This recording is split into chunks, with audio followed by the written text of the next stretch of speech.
how do you figure out what you want?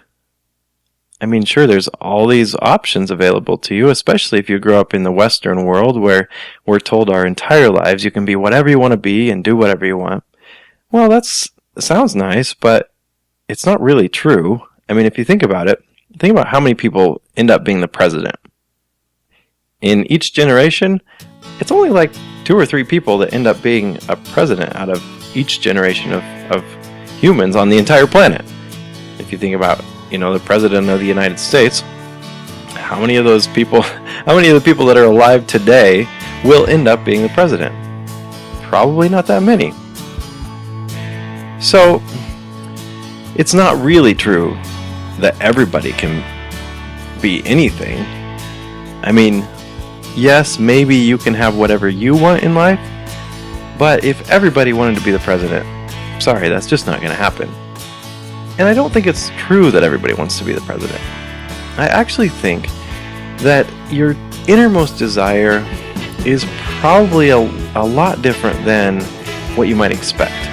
You might expect that you want to be an astronaut or a billionaire or a president, but a lot of that is probably just society and the media and, your friends and family and all these expectations put on you that you really don't want at all.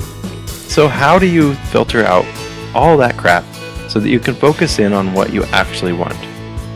This is a really important topic, and I think it's one of the first things that I should talk about. I know I talked about desire and change earlier in the last couple episodes, and so I did kind of touch on this in desire, how to focus on your desires.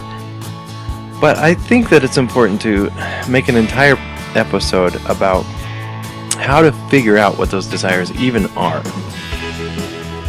I mentioned before in one of the last episodes that one of the things that I did to figure out what my desires were is I used to go downtown and I would just stand in one spot until I felt this inclination to walk somewhere. And if I didn't feel any inclination to go anywhere, then I would just stand there. And sometimes I would end up standing in one spot for like 2 hours. And I'm sure everybody that saw me thought I was a crazy person. But for me, that's what I needed to do to start tuning into my desires. But that's not all I did. I did a lot of other things too. For example, there was a period of time where I was injured at a job, and so I got to spend some time at home. And while I was doing that, I decided that it would be good if I could take some time and just figure out what I really wanted to be doing.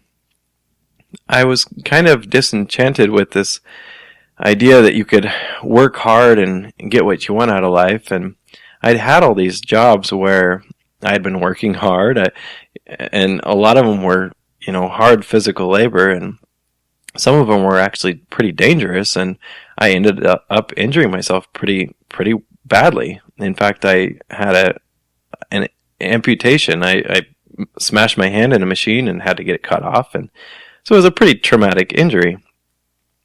So I knew that I didn't want to do that anymore. I didn't want to have another job where I could just get injured. So that actually ended up being a pretty good opportunity because it allowed me to take the time to sit at home and think through what I really wanted to be doing.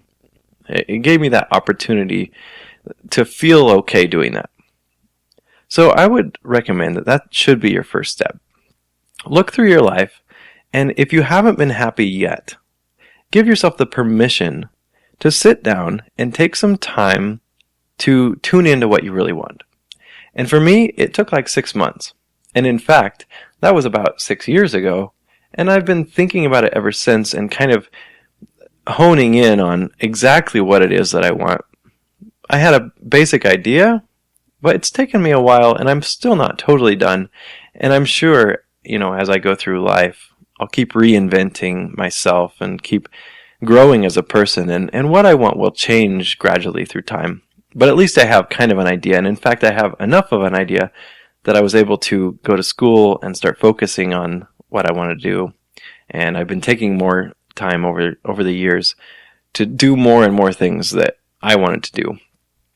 But what it required was that initial investment of time where I sat down and I just went through in my mind all the things that I had been interested in over the years. So I did that. It took a lot of time, but I sat down and I made lists.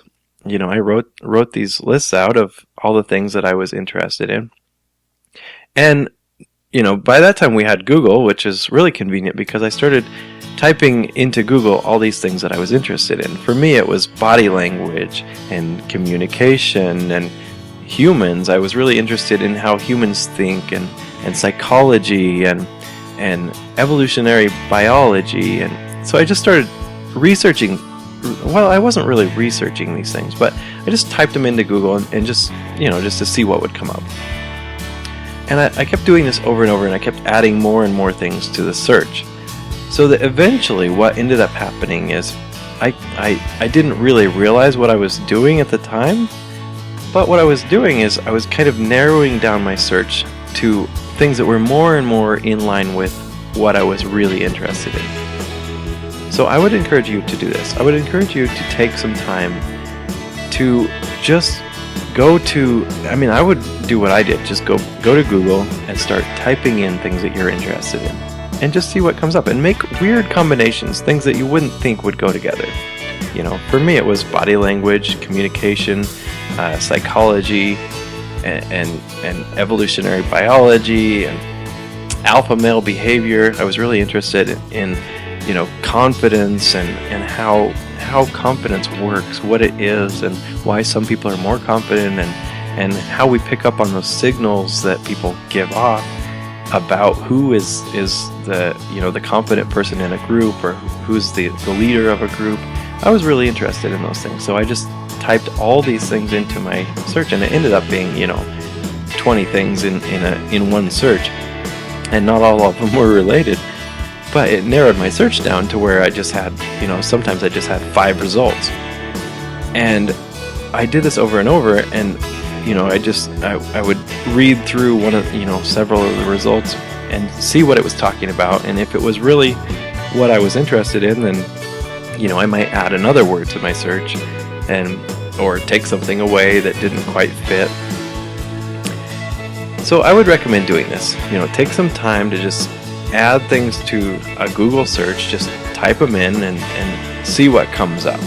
And you'll probably be surprised with some things, you'll be disappointed with others. That's okay. Just take some time to do this. And it might take you, a week.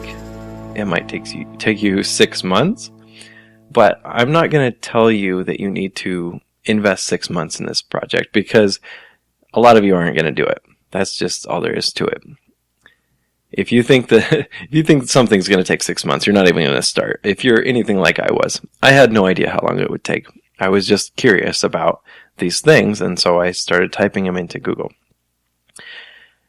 Now, when you kind of get close to something that seems like it keeps repeating, and it seems interesting, and it seems like there might be something that you could focus on, like a job title or a hobby or something that seems like it fits.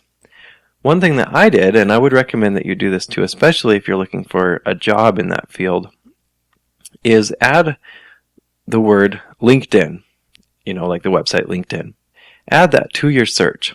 And what will happen is it'll come up with results of actual people who have jobs with those words in the job descriptions. So you'll end up finding a lot of people that are already working in fields that you're interested in.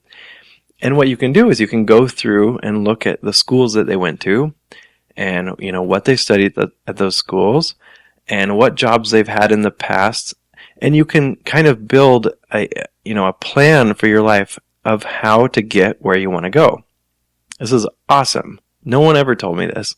It just kind of happened. I just sort of realized it as I was doing all these searches. I realized, wow, I'm actually finding real people who already do what I'm interested in, and I'm seeing their entire life history played out, at least all the things that pertain to what I'm interested in.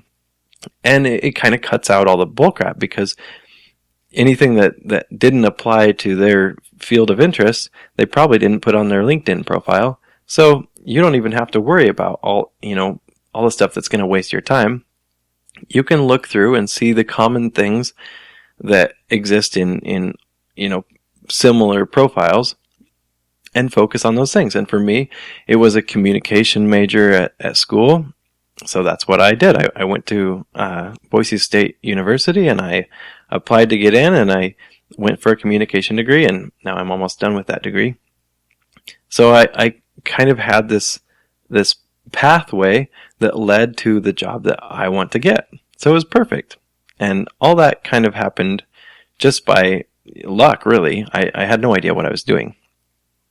So that's what I would recommend that you do. From there, I think it might be good if you kind of take your own ideas and run with them, because you might have some other ideas, like looking through magazines that you're interested in. Like, let's say you get a subscription to Entrepreneur magazine or Wired or Men's Journal or whatever it is, something that you think might have something to do with what you're interested in. Read through those and kind of look for things that seem to pop out at you.